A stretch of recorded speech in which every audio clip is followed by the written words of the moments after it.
Welcome to The Constant, where the only constant is change, and we go for a swim in the deep blue of business, technology, and culture.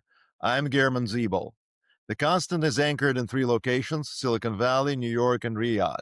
It brings you a global range of events, viewpoints, and experiences, something that you can hardly find in a single place in the podcast sphere. We draw in a mix of sciences from management to anthropology to biology to linguistics and computer science to be able to penetrate deep into the many ways in which innovation, AI, and other technologies have been shaping culture. This said, all the opinions expressed on this podcast are of participants only.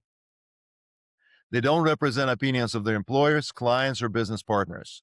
When we show third-party content, and we're going to do it today, it's all from the public domain, such as YouTube and other platforms. No proprietary content is ever shown on the Constant Podcast without an explicit consent of the content owners. Last time, we hosted Carl Lillerud, a Swedish entrepreneur and consultant, and we had a great episode about innovation in Europe with him. And today, our episode is devoted to the topic of going beyond large language models, or LLMs. And we're hosting the founders of a San Francisco startup, Bright App Technologies, Edward and Anna Blinov. We're working on an exciting new AI product and approach that will redefine the way AI agents interact with the world and with us humans. Hello, Edward and Anna. Please tell our audience about yourself and your startup. Hi, thank you so much for having us on your podcast. We're extremely excited to have this insightful conversation with you. So, my name is Anna. We are from San Francisco, California, and my academic background is in design and product thinking. And I think for as long as I can remember, I've always been curious and drawn to the way humans kind of interact with machines, whether it's emotionally, socially, cognitively. And so naturally, that kind of led me into an AI field and sometime later to Bright Up Technologies as well. And it's been an exhilarating, interesting path, and I feel lucky to be part of this. And then my colleague Edward is the CEO and founder of Bright Up Technologies. Okay, thank you for having us. My name is Edward Blinov. I work in IT industry more than 30 years. I created my first company in 1992, the second in 1999, and all companies I'm working now. And about 2 years ago, we decided to work in a very interesting topic, to create next generation AI, which can learn with self-experience, with observation. And we did it. Thank you. Fantastic. That's perfect. So, and I think, the whole AI world is going through tremendous transformations. There's a growing competition between the US and China on the global arena. We know that. There are always some thoughts and fears, about AI, forming kind of bubble in the market, because the investment has been tremendous. The output and the ROI, from AI technologies has been pretty minuscule so far. And that's why there are some ideas about how to improve overall the approach and how to critically look at the current approach to AI and see if we're missing something. And one of the beacons of that new era, new next generation of AI thinking is coming from Meta, where the chief AI scientist, Yann Le Cun, is imminently departing from Meta and forming his own startup. And at the very same time, Alexander Wang is becoming the first chief AI officer of Meta Platforms. And it signifies a shift, from the short-term goals, that the AI industry has, and more of a long-term development. So with the short-term goals, being met, with increasing competition between the big scalers and everything that's going on between the US and China. At the same time, so some of the bigger brains, in the AI field, they are trying to see, if everything is okay, with the general direction in which, the AI research and applications have been going, over the past 10, 20, 30 years. And if we are really getting close to creating general artificial intelligence, or it's a path through the LLMs, is more of a blind alley that will never take us, where we hope we can. But there are other opportunities that we should explore in order to get there. So it's quite possible that Jan's departure from Meta, will be similar to what happened to Noam Shazir and with Google when he got rehired later on after he founded his startup, character, because he had a chance to explore something within the domains, of a small innovative startup. And then the big company re-invited him back in order to apply what he found and managed to build, using, kind of the startup scenery. So, and let's hear from Yann Le Cun, what is it that made him move, and where does he think, AI is not currently, meeting the demands, of what artificial general intelligence is supposed to do. A lot of his talks, really exciting and technical and inspirational at the same time. So let's hear, what he has to say.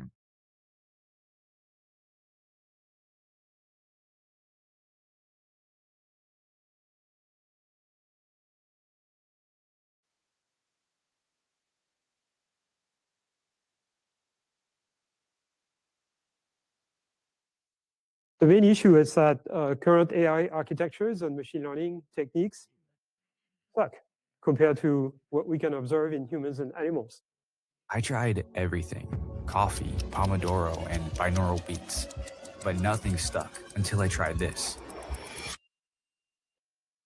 The type of efficiency in learning that we see in animals and humans, it's just astonishing, and we're not matching this, at least at the moment in many instances.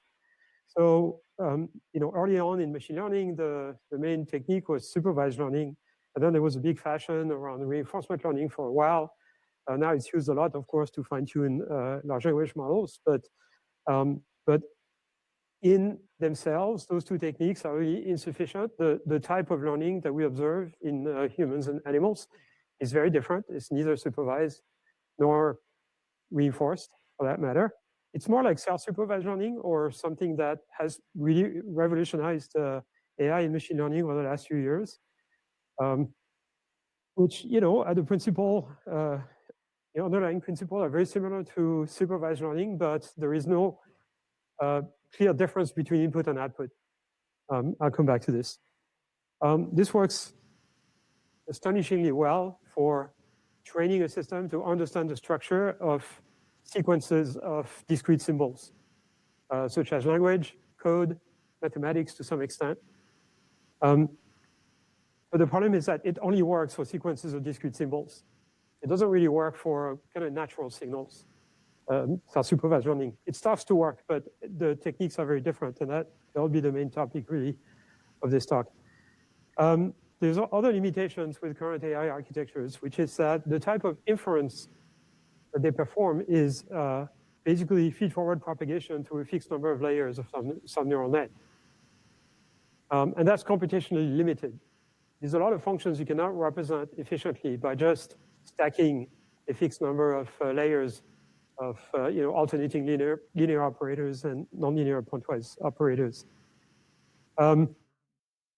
And the idea of training a system to predict the next item in a sequence works for discrete symbol sequences, but not really for anything else. The other issue also with current architectures is that they use autoregressive prediction. So they use their own predictions as input to make further predictions. And that leads to divergence, or hallucination, as people call it. So there's a lot of things that really we're missing to kind of match the type of intelligence we observe in humans and animals. Humans and animals have mental models of the world. The behavior is driven by objectives, by tasks, goals, if you want.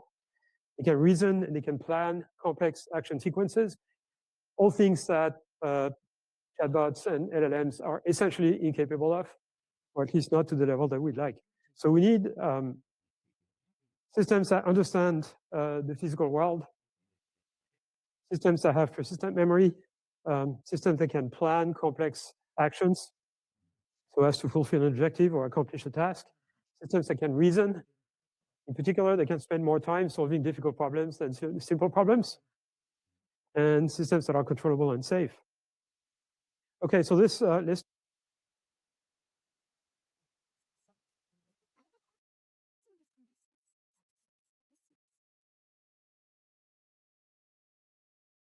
So what do you guys think? How does it resonate, with your work? What are your thoughts on this snippet from Yann Le Cun's introductory lecture? I can start. So we definitely agree that current LLMs represent the world in a more static and kind of statically and on average. As he mentioned, they're mostly trained on past data, right? Frozen weights. So then to them, the world is just a snapshot of the internet from 2 years ago, if you will. So, right, they don't understand time. There's no now for an LLM. It's just a sequence of tokens, and they don't understand the state. As simple analogies, I think they don't know whether a door is open right now. They only know how people usually talk about doors. So, kind of knowing these limitations, I think, and kind of tying it to what we're doing in our architecture, we use LLM only as a translator, a semantic processor, while the real world model, the state, lives in an external kind of dynamic memory that updates in real time. So it has a representation of the world and is actually able to learn from experience and be helpful to us humans in an ever changing world. And I think, so it all goes down to how our brain truly works. Right. So the LLMs are not set up to represent, mimic, and follow the patterns of the way the brain actually works, whether human or primate or any other animal brain. And so I'd like to also screen an episode from Jeff Hawkins's Thousand Brains approach, who describes, how the brain actually works, so we can ground ourselves, into what the fundamentals of neuroscience are when it comes to the brain, and then we'll have an opportunity to see where the LLMs, come in short of that. Let me do another screen share.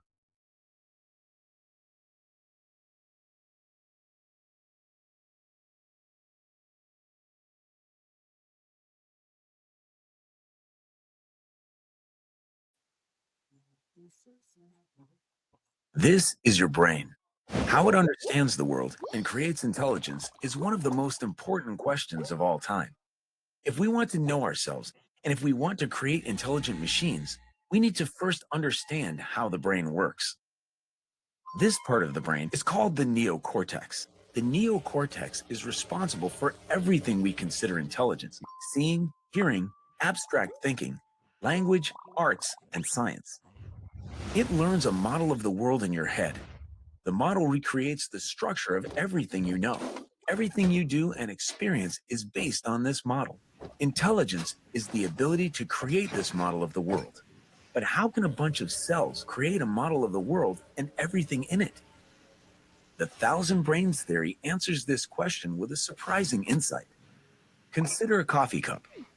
Neuroscientists used to think there was only one model of the cup. Since we can recognize the cup by touching it or seeing it, the inputs from the eyes and skin would connect to the single model of the cup. But when we look at the neocortex, it is composed of about 150,000 units called cortical columns, each about the size of a grain of rice. We now believe that each column independently creates models based on what it's sensing. Therefore, there are thousands of models of the coffee cup distributed among thousands of columns. Some columns get inputs from different parts of the skin. They model what the cup feels like. And some columns get inputs from different parts of the eyes. They model what the cup looks like. But then why does the coffee cup seem like one thing, not thousands of separate things? Some of the cells in the neocortex send signals long distances. They're like wires that go from the left side to the right side, from the front to the back. What these connections do was not known. The thousand brains theory proposes that these connections allow the different models to talk to each other. In essence, they allow the different models to vote to reach a consensus, a singular perception of what we are sensing at any moment. We are not consciously aware of what's going on inside each column, but we are consciously aware of the activity in the long-range connections between columns, so we are aware of the consensus reached by all of the columns. This is why we have a singular perception of the world. But how do columns actually learn models? The neurons in each column create something called a reference frame. A reference frame is similar to a map, or similar to the X, Y, and Z axes of coordinates. The reference frames in columns allow the column to represent the three-dimensional structure of the world. Everything we know, every fact and piece of knowledge we possess is stored at locations in reference frames. This insight resolves many profound mysteries of what it means to know something. how we see analogies, and how we solve problems. And it also tells us what we need to do to create intelligent machines. To date, we've managed to make machines that outperform humans on a few difficult tasks. But they are not intelligent. They cannot reason or learn about the world like we do. The thousand brains theory provides not only an explanation of how our brains work, but also a blueprint for how to build truly intelligent machines. These machines will think faster than we do, sense more than we can, and travel to places that we could not survive. Intelligent machines will extend the reach of humanity. If you would like to learn more about the thousand brains theory and our progress on machine intelligence, visit us at www.numenta.com.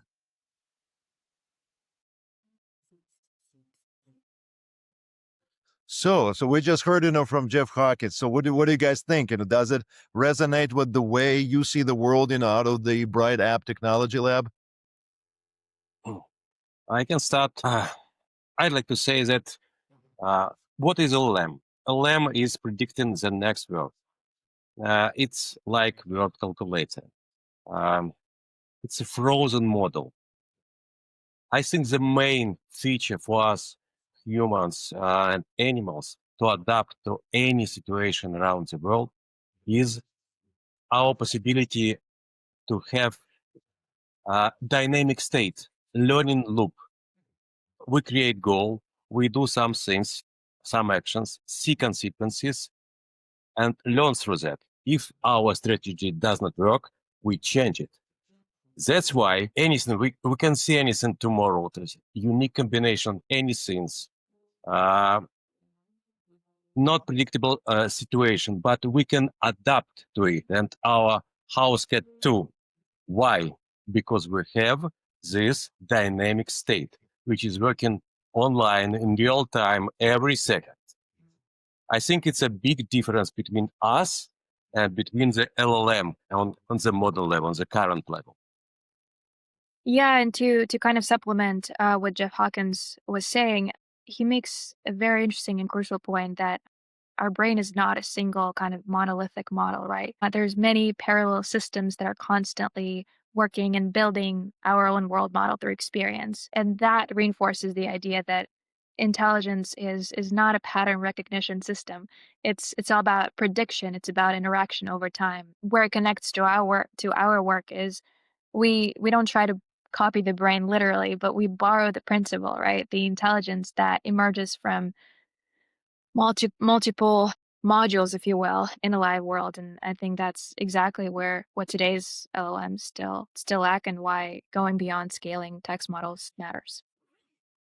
Okay, yeah, that's interesting. From an anthropology standpoint, the idea that our brain is composed, with 1,000 different modules and that there is no one single representation of reality kind of echoes, what anthropologists have started to believe, was stood behind the overall growth in primate intelligence and the intelligence that ultimately led, through the primates to hominids, to modern humans, to who we are.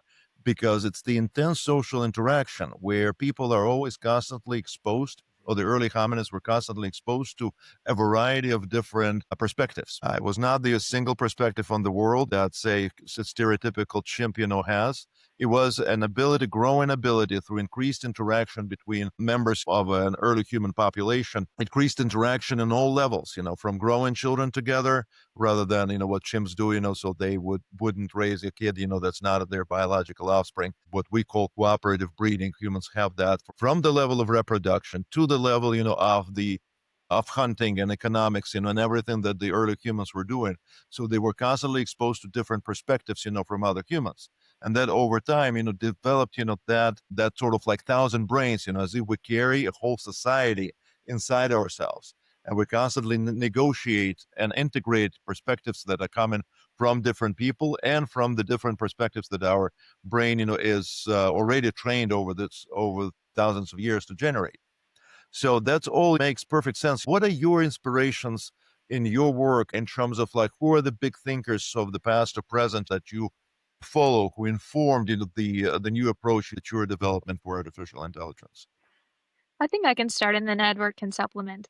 The idea that we're proposing is actually, it's by no means new idea. A lot of other people have been talking about it, and actually, um, it's been reoccurring theme in both movies, cinema, and books as well. And I think following the most esteemed thinkers like Yann Le Cun, Fei Li, and kind of following the footsteps of and being kind of what's the word encouraged to kind of explore similar themes within that definitely kind of inspired us in that way.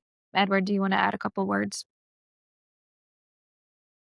I think we understood sometimes before that modern LLM is just like a CPU in our laptops. It's very powerful, but it operates on text and tokens, like CPU operates on bits. Yes, CPU is a very important main part of our laptops, but only one part. There is a motherboard, many other hardware and software. It's an architecture. Professor Yann Le Cun told about that. We need to speak about system, about the new architecture, not just one LLM, not just one model, because the model has its limits. Professor Yann Le Cun is a founding father of the deep learning, modern deep learning. And I think I understand what he's speaking to us, but I think we understood this thing. And if you need to change the information file on your computer, you don't need to change the CPU. You need software to change the information in your file. That's the core of our technology. We don't think that LLM is a holy grail. It's just a semantic process. In your work, so I've encountered the abbreviation like ACTR, SOAR. What are those referring to? What are some of the cognitive models that you are harnessing? And could you tell a little bit more about those? Yeah. Yes. We are not the first one who try to understand how we humans think. There are so many researchers, you mentioned it before, made some works about the classical cognitive architecture like ACTR, SOAR, and LIDA. We take the best principle from this cognitive architecture and implement it on modern era. I ask you to show the second slide, please.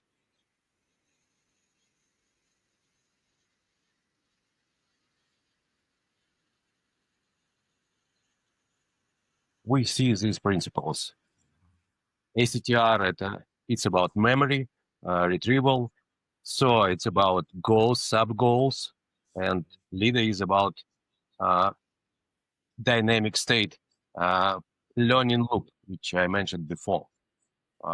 That's why we take this classical architecture and reimagine it. I think it works. And so just so the audience is clear, so those three cognitive architectures are currently missing from the existing LLMs, ChatGPT, stereotypically, and others. That's something that we need to bring in, and it hasn't been developed yet. Is that correct? Yeah, because different parts of architecture. LLM is just weights. It's for predicting next word. It's like CPU. We don't touch CPU on our laptop. We just download new software. That's why we don't expect from CPU to understand the world around us. It's okay to work with bits. It's okay. We are speaking about that this architecture is additional layer, not inside the LLM. It's impossible to take it inside the LLM. That's the big main part of cognitive architecture. Yes, we need it, but it's only one part. Fascinating. So now we're looking at the slide experiential intelligence architecture, hybrid cognitive system. Yeah, so what are we seeing here, guys? We see on the upper side of the slide the cognitive loop I mentioned before. And the key stage is stage 5. On the stage 5, next generation AI understand that the previous strategy work or does not work, and update its memory like we humans update our memory about our goals, our strategy, or something like that in real time. LLM cannot do that because it cannot be trained online. It's a frozen model. We need something additional dynamic state to explore the world, to learning, to see something new, to be prepared to the tomorrow situations, any situations. That's why we create this cognitive loop. It's impossible to create it inside the LLM. It's part of architecture like computer. CPU is only one part of the computer. Yes. In this instance, we have a company that's not related to us. It's called NF1, and they're showcasing different LLMs trading sequences. And essentially, what they have, or what they did, was they took the most powerful LLMs. We have Grok, ChatGPT, Llama, etc., that are available today, and they gave each one of them a real trading deposit. I think it was about $10,000 in the first season, and they send them to trade on the market, mostly crypto. And so, how does it work technically, kind of under the hood? It's just the setup looks something like this. There's an input, there's a decision, and then there's execution. That's kind of the general output outline that these models follow. The first one, input, so that's when the model receives kind of the market data. That could be price, that could be volumes, news, etc., and it formats it as a prompt or a text. The second component is the decision. So the model has to think and output a decision, whether to buy, sell, or hold, and then it has to justify its decision. And then the last part is the execution. So the script actually takes the model's answer and actually opens the trade on the exchange. And this is a very interesting example because the bottom line is this. It's an experiment that reveals kind of the hard truth that knowing the past does not mean understanding the future. The paradox is all these models have cost billions to build and probably and most likely have spread the entire internet, and yet they ended up trading worse than a beginner. Why? Well, in this particular case, because financial markets are a library of old, immovable knowledge. They're a stream of unpredictable new events. And I guess the underlying point is the experiment proves that without the ability to kind of adapt on the fly, even the most knowledgeable, even the most powerful AI remains kind of helpless in the face of the real world dynamics. So it's still premature, to talk about the situation that we had in chess, when the machine, actually outperformed, Kasparov, and Go, when it outperformed, the best, Chinese player, right? So it's nowhere there. But my question is, in the past, so I worked, for a New York-based consultancy that we did early predictive modeling using early AI agents. And we used to tag millions and millions of data sources, such as newspaper articles, with specific tags, related to cultural trends. Let's assume, every event in the world can fall into a particular cultural trend. Okay, someone invented a new pill, or someone opened a new restaurant, and this restaurant, sells healthy food. So that would be a healthy food trend. So we tagged, in mostly it was human labor, so we tagged, thousands and then millions of different articles, and we trained a robot to replicate those kind of models and built in the quantitative system of predicting where culture is going to go based on the roughly the frequency of the appearance of certain trends in the national and global news sources. And everything was great, and we did sell to clients, a lot of great work, and some of it resonated. And we looked, at how kind of culture is structured in roughly binary terms. When, say, a natural trend somewhere is being substituted by an artificial trend, and they are in tandem and conflicting with each other, and that's how kind of how culture moves forward until COVID hit. And we didn't predict that. And the question arises whether a machine, will be able to predict that level of uncertainty, that level of sudden events that we, based, on our capability at that time, were not even close to predicting. We had a lot of cultural trends in society going here and there, increase and decrease, but say a global pandemic, was not something that we ever saw on the horizon. Is it because, we didn't look, at all possible sources and data points, and a more powerful machine obviously will be able to, and we didn't go very back in time to the time of, say, the Spanish flu of 1918, that was maybe like the closest to the global pandemic that the world experienced. And had we included those data points, then we would have been able to make a prediction. Or it's not a matter of the quantity of the data, you think, it is a matter of approaching prediction from a completely different standpoint, where prediction is not as much as knowing, what's going to happen, but it's more about adapting to what happens when it comes. So what are your thoughts on that? I think we will see many unpredictable situations in the future. It's not possible to predict all possible situations, like COVID, you mentioned. Why we humans survived during the COVID? Because we adapted, yes? Yes. We did not know about that. We tried to live with COVID. We tried to use different strategy. Some things does not work, something do work, and we try another strategy. That's why we survive. I think the main point is, yes, LLM, train LLM is good for some analytics, for some predictions, but they cannot predict exactly what will be tomorrow. The only way is to adapt, to see the situation in online, understand all sequences, and change the strategy online. What we humans do every day. I think it's the only way for the next generation of AI. Yeah, and I think to kind of build up on that, a static model can't predict or won't be able to predict a pandemic right now because it only knows the past. It's trained on historical data, as you mentioned, right? And then it's frozen. So it assumes that the world kind of behaves on average the way it used to. But if we take a pandemic, for example, right, it's a novel, it's a fast changing event.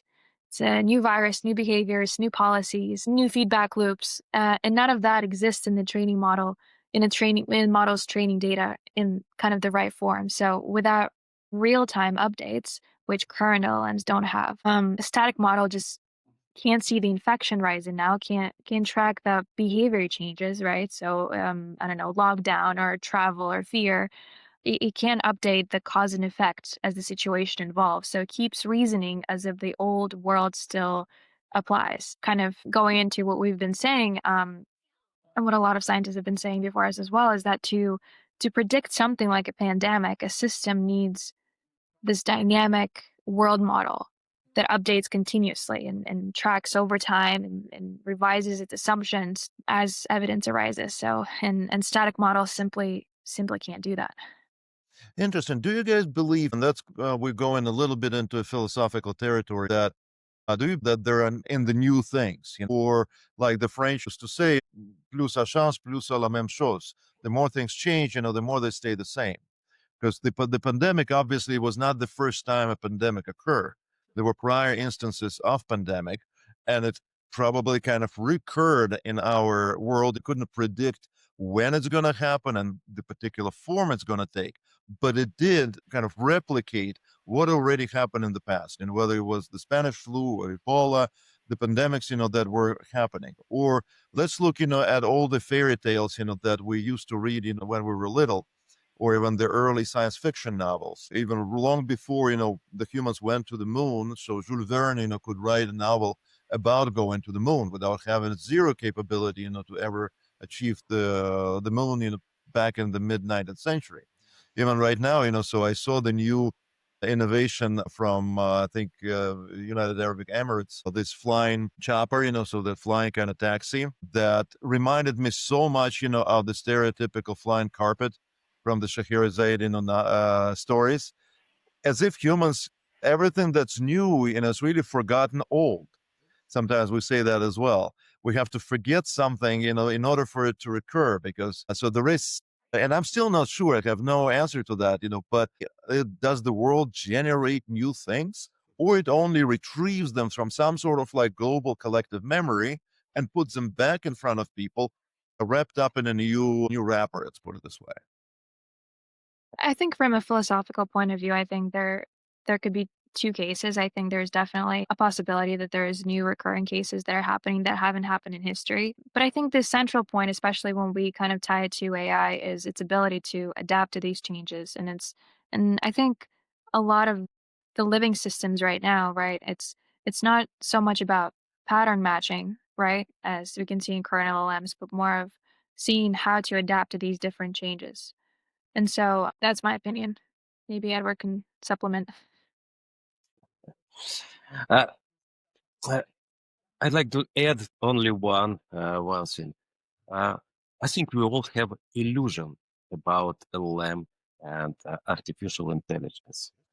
We see how it's so cool to see the text from Gemini or ChatGPT, and we expect something more. I'd like to emphasize that it's just a semantic processor, nothing more. It's like CPU in our laptops. Uh, Unfortunately, without AI, which can learn in real time, we cannot predict many things. So we cannot get big help from AI. It's good. I'd like to, you understand me. LLM are very good tools. We all use it during the working hours for personal things, and about 1 billion people around the world do it every day. It's okay. It's okay. Like we use our computers, use CPU, and it's okay. But don't expect something magic from LLM. That's my point. Yes, 100%. I think many people would agree with that. And what's fascinating about the research that you guys do and the models, that you built, is that you maintain, the best of the LLMs, right? So they have a place in that universe that you're building. But on top of that, there is additional architecture, that currently is not available anywhere. And that's only happening with Bright App Technologies based, on some of the prior cognitive architectures that existed. So tell us a little bit about like what executionally, what will it look like?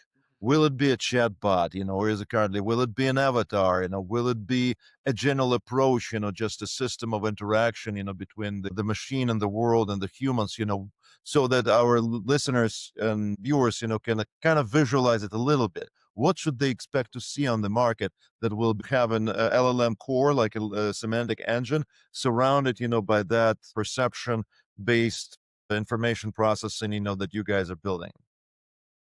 It's a software, just software.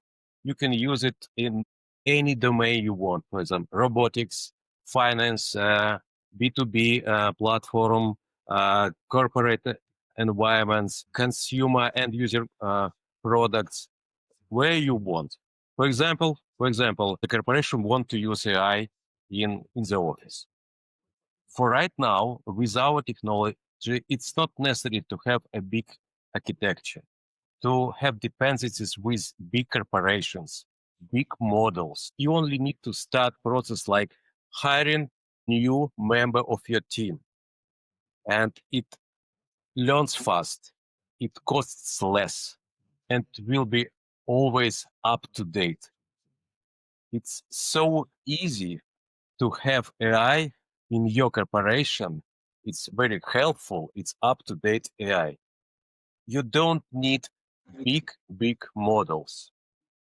You need another approach for that.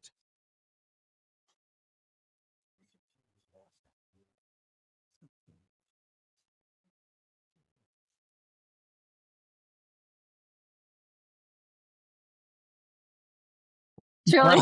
One term that I picked up from your post on LinkedIn is that you talk about a cold start.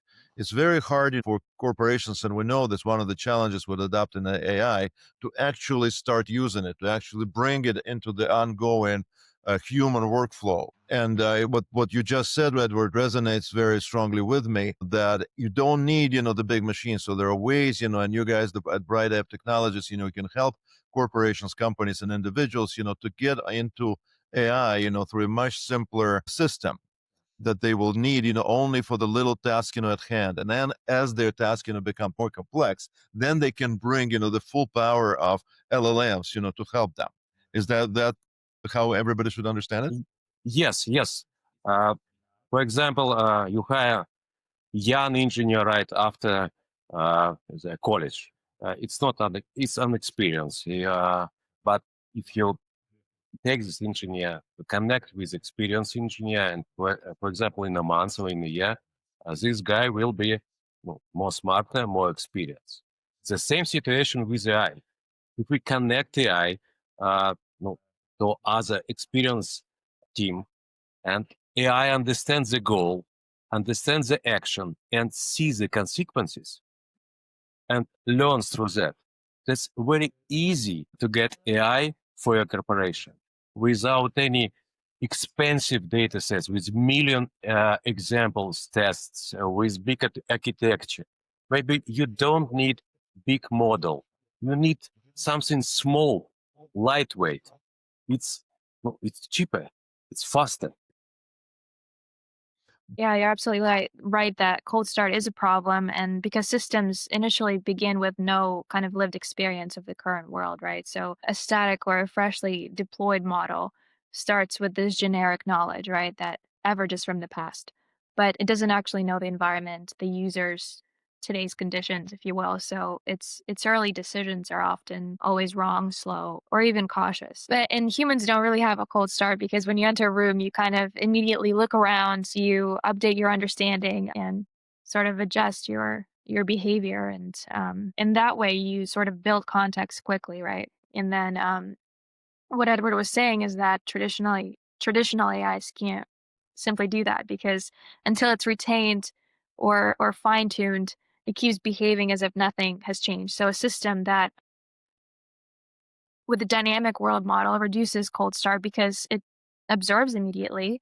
It builds a state from first interaction. It updates its beliefs in real time, and it learns without retraining. So I think I think the cold start isn't just an optimization issue. Rather, it's just a sign that systems simply can't adapt. And I think in a changing world, lack of adaptation is the real problem. That made me think that this notion of adaptation is critical here, because the current LLMs and the current AI systems, they miss the moment and the process of adapting and building an engine that adapts like we do, like humans, in a human way, through the human ways of adapting to the world that we grow up in, into which we're born, and places that we enter, all the new stuff that we experience. So that level of adaptation is kind of sits upstream before the LLMs, those really hard-charging linear problem solvers come into play. So what you guys are building at Bright App Technologies does not look something that although temporally it comes after the LLMs have entered the market. What we're trying to do is to build another engine that kind of precedes them logically in the way humans interact with the world. And the reason that AI has not been adopted as widely as it should be, maybe, is because we missed that adaptation stage in the overall tree of the way we interact with machines. And I think is there anything you can add to that? Is that accurate? So that's just a thought that occurred to me. I'll give the floor to Edward. I'd like to nail it.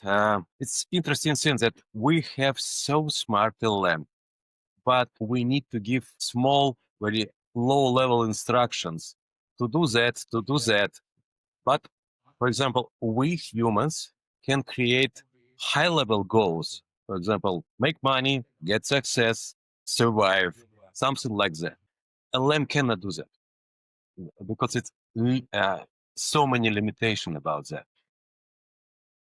Yeah, no, I definitely agree that adaptation is kind of the missing key. As mentioned earlier, AI is very good at knowing things, but intelligence is also about adjusting when things change, kind of updating its understanding as new information arrives, correcting itself when it's wrong. That's a big one too. And handles, of course, novel situations that it hasn't seen before. So LLM scale knowledge and language skills, but they don't necessarily adapt on their own once deployed. So the world moves, but they don't. So you're absolutely right that adaptation is kind of that missing layer in today's Yeah. LLMs. Yeah, and that is critical. It'd be great, for anybody to have a machine that is like a partner to you by your side, not just that grand problem solver, that all-knowing collection of everything that and the internet has, but someone who is as vulnerable and as much of a learner as you are, but who is a machine, and it means, it's tied, to some opportunities that only machine intelligence can offer. And that you won't have. It is artificial intelligence, as a daily partner to a human or to the corporation, rather than that all-knowing super intelligence. And that's where I think the scalers are going, trying to get to that level of super intelligence. While what really humans need, is more of a partner, that can adapt and grow, with you in a parallel fashion, but still have access, to the machine intelligence, that will be growing through the efforts, of all the big scalers. Yeah, I agree with you. And yes, sometimes we need only experienced engineer. We don't need Wikipedia with all facts or something like that. We need an experienced guy, our partner, who can help us in any unpredictable, dangerous situation. For example, to complex in decisions, infrastructure, factory, or maybe something like disaster, storm. Yes. We need, for right now, we need people like manager, experienced engineers to solve this task. In the future, we need partners like that, like human. We don't need improved Wikipedia. Right. Yeah. No, that's great, and that's absolutely taken the whole AI to the next level, and that's something that everybody should appreciate. And you were just really enumerating, some of the use cases, for the Bright App technology, or for the agent, that you guys, can build, that really works well, in challenging situations, right? Yeah. So it's something, that requires, adaptation to the world, that's truly unpredictable, threatening, dangerous, uncontrollable. Yeah. And there are so many applications for that in the world. And interestingly, so I think at the previous episode, Carl Lilroot, and Juan, my co-host, and I, we're talking about um, that moment, that there is this bright set of technologies. All the technologies tend to be so positive and great. They're giving you more and more and more. But at the very same time, the world itself is become a very precarious place, with wars happening in Russia and Ukraine, and Gaza, Israel, all of that stuff. So the political scenery in the U.S. has been sharply polarized. The level of increased uncertainty and danger, with obviously climate changing. People experience all of that. With inflation going, creating uncertainties for people and economies, with the debt rising for the U.S., and that's the most prosperous country. So all of those things, and the machines are kind of not really dealing with that. So there is nothing in the world that will allow people to actually deal with the complexity and the hardships of the world. It's more about a constant invitation. Oh, yeah, the world is great, but the reality for so many people is not. And what you just said about Bright App technology approach, I think will resonate with a lot of people. To make AI more human-like than artificial intelligence. Yes. Yes. Because we do need a partner in the world that we live in. We do need a partner, maybe ultimately with superior capabilities than us, but who has the same starting point as us, who is just as need of an adaptation before it can truly solve the problems. It needs to kind of learn from the problems, suffer through a little bit through them, and then, conquer that challenge that was thrown at them. I think that story, that's a very human story, and having spent so many years in branding and building brands, that's how many brands, operate. And that's how they conjure love from people, because people love to have a brand, that's really like them in a lot of ways. So that it's quite possible that what you guys building, will be used in a lot of marketing tools, in order to make its way into people's lives, into the lives of corporations, because the logic is very, very much the same. So that's fascinating. So I'd like to ask you guys, what are your current goals in terms of what do you need for your company to thrive on the market? What is your current challenge? I'd like to say that next generation AI, which can learn from self-observation, self-learning. It's not a theory, it's a proven engineering implementation right now. We have prototype, we have software, we have many tests, show the slide how it works, because it really works. Now we are looking for a serious partner to scale our prototype to the consumer-facing product, maybe platform, B2B business, or something like that.